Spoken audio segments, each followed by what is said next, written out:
بسم اللہ الرحمن الرحیم۔ ایک بادشاہ اپنے سب سے قابل وزیر سے کہا کہ اس ملک میں 5 احمق ترین لوگوں کو 1 مہینے میں تلاش کر کے میرے سامنے پیش کیا جائے۔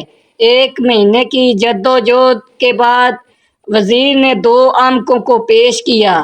بادشاہ نے ناراض ہو کر کہا، میں نے 5 احمقوں کو پیش کرنے کا کہا تھا جبکہ تم صرف 2 کو لے کر آ گئے ہو۔ وزیر نے کہا، حضور مجھے ایک احمق کو پیش کرنے کی اجازت دی جائے۔ وزیر نے پہلا احمق پیش کیا اور کہا، یہ بڑا احمق ہے اس لیے کہ بیل گاڑی پر سوار ہونے کے باوجود اس نے سامان سر پہ اٹھایا ہوا تھا۔ دوسرا احمق کو پیش کرتے ہوئے کہا، اس شخص کے گھر کی چھت پر بیج پڑے تھے اور ان بیجوں کی وجہ سے چھت پر گھاس اگ گئی۔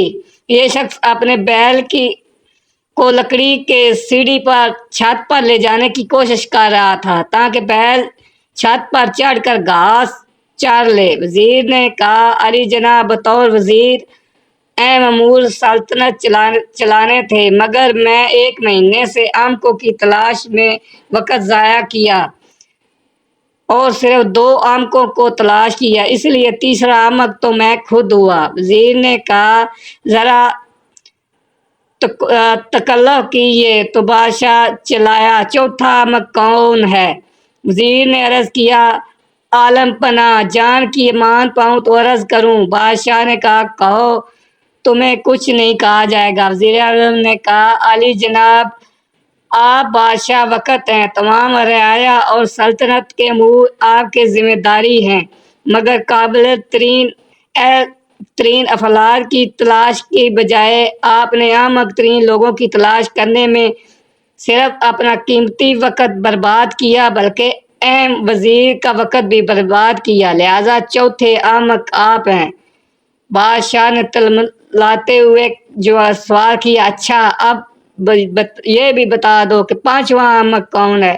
وزیر نے کہا، جہاں پناہ 5واں احمق یہ شخص ہے جو فیس بک سے چمٹا ہوا ہے، اپنے دفتری کاروباری فرائض اور خاندان سے بہت سے کاموں کی لاپرواہی کر رہا ہے، اپنا قیمتی وقت ضائع ہونے کا احساس تک نہیں، حتیٰ کہ یہ بھی اپنے آپ کو ڈھیٹ بانٹ کر پوسٹیں اور سٹیٹس لگاتا چلا جا رہا ہے۔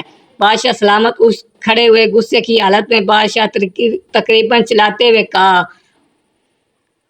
وائی فائی اور پورے دربار میں سناٹا چھا گیا۔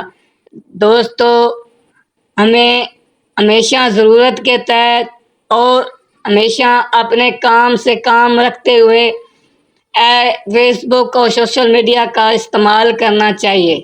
تو زیادہ کہانی پسند آنے کی صورت میں لائک، شیئر اور سبسکرائب چینل کو کر دیجیے گا۔ اچھا جی، خدا حافظ۔